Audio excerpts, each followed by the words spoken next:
Anthology Volume 2, WrestleMania 8 and 9 review of the WrestleMania Anthology review, where I review every single WrestleMania.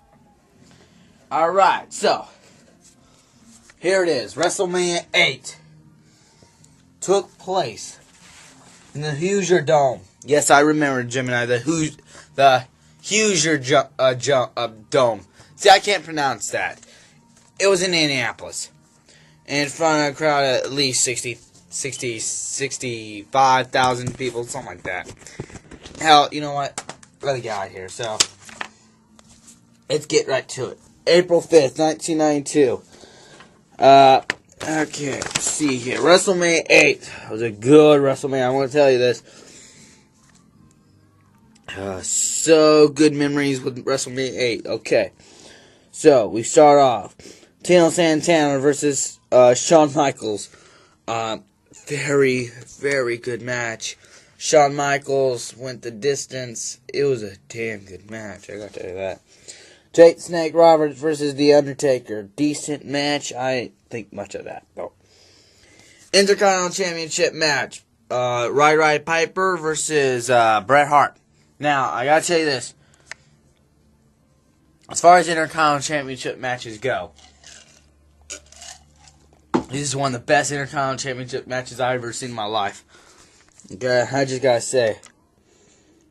Okay, 8-man tag. The Mountie, the Repo Man, the Nasties versus Slaughter, Boss Man, Hacksaw Jim Duggan, and Virtual.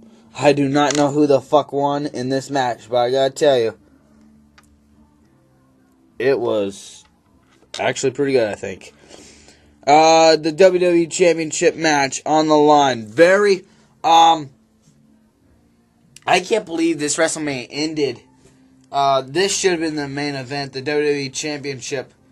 That should have been the main event, and not Hogan versus Sid. That was, I think that's kind of, I don't know why they would do that. So the WWE Championship match was very early, and Macho Man won the belt, so that was a damn good match. Tatanka versus the Model. Not good. Money Inc. Versus Natural Disasters. Owen Hart versus Skinner. And then the main event, Hulk Hogan versus Sid Justice. As I said, the WWE Championship match should have been the main event. And I'm not sure why they put Hogan versus Sid in the main event. I guess because they wanted this is where the Ultimate Warrior came back, and his hair was a lot shorter. He looked weird, and the rumors were the real Ultimate Warrior died, and they found this guy to replace him. So I don't know. So WrestleMania 8 was actually a pretty good WrestleMania. That Piper versus Hart and the WWE Championship match really made it good.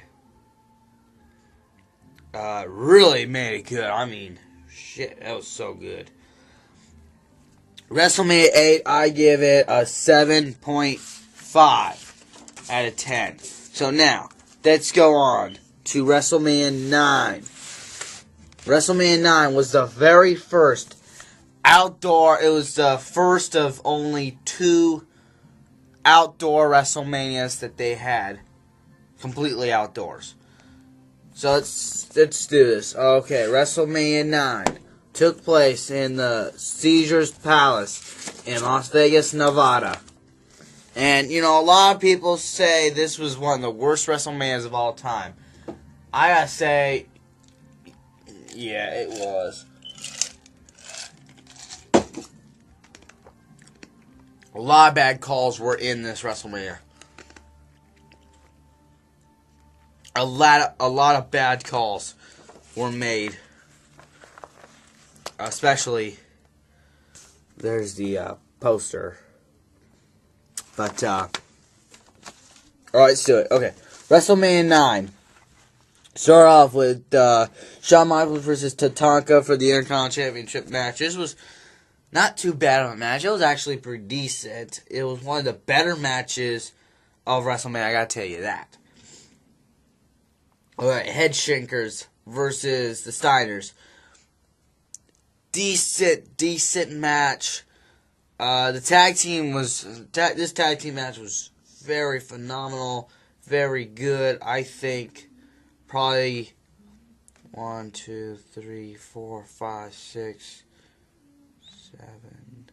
The 8 make it 9 matches scheduled. It's probably the top 4 matches. Alright, we go to Crush versus Doink the Clown. You know, this is where they had the 2 Doinks. I think it was one of the stupidest matches I ever heard of. Crush got crushed. I didn't like that match at all. It was stupid. Razor Ramon versus Bob Backlund. Another crappy match. Alright, World Tag Team match. Money Inc. versus the Mega Maniacs. Okay, so, you know,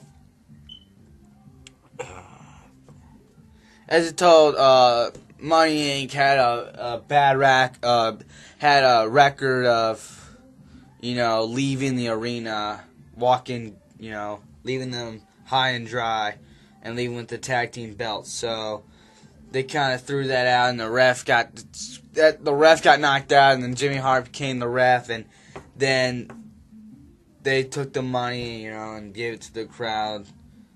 It was a good match, actually. Hogan, you know, tag team wise, was finally a WrestleMania. He's not in the main event, or so we thought. Okay, so we go to the greatest, I'm going to say the best match of WrestleMania 9, in my opinion. Lex Luger versus Mr. Perfect. I think it was the best match. It's not too hard, but WrestleMania 9, you know. Anyways, that was a good match, really good. Okay, Undertaker versus Giant Gonzalez. Crappy match. I'm saying, Undertaker got his ass whooped, and he got lucky that Gonzalez disqualified himself. Alright, so we go to the WWE Championship match, the main event, so we thought. Yokozuna versus Bret the Hitman Hart for the title. Now, as you know, Mr. Fuji threw salt in the champion Bret Hart's eyes. Bret Hart got blind, and then Yokozuna won the belt. Then, history be told, Jim and I know this shit, okay? Hulk Hogan, your hero, Jim and I, your hero, Hulk Hogan, comes out and screws Bret Hart and screws Yokozuna and wins the belt 3 minutes after Yokozuna just won. So what the fuck was the point of having Yokozuna win the belt? No idea. Oh yeah, sure, Bret Hart wanted Hogan to win the belt. Whatever. I think Bret Hart would be perfectly fine with Yokozuna. So anyways, that WrestleMania was actually one of the worst WrestleManias ever. The card on there, really, really bad. Besides the couple of tag team matches, and Luger versus Perfect, and Hart versus Yokozuna, it was a very shitty WrestleMania. WrestleMania 8, I gave that a 7.5, and WrestleMania 9, I'm going to have to give it my lowest so far. Wait, my lowest was WrestleMania 2. I gave that a 5. Yeah, a Gemini. I gave it a 5. WrestleMania 9, I gave it a 5.5. Very shitty WrestleMania that was. Alright, so, until next time, I'm Roxo 8, and next time is where I review probably one of the better WrestleManias of all time. In my opinion, the 4th greatest WrestleMania of all time. 4th, WrestleMania 10 in Madison Square Garden. So, till next time, goodbye, bitches.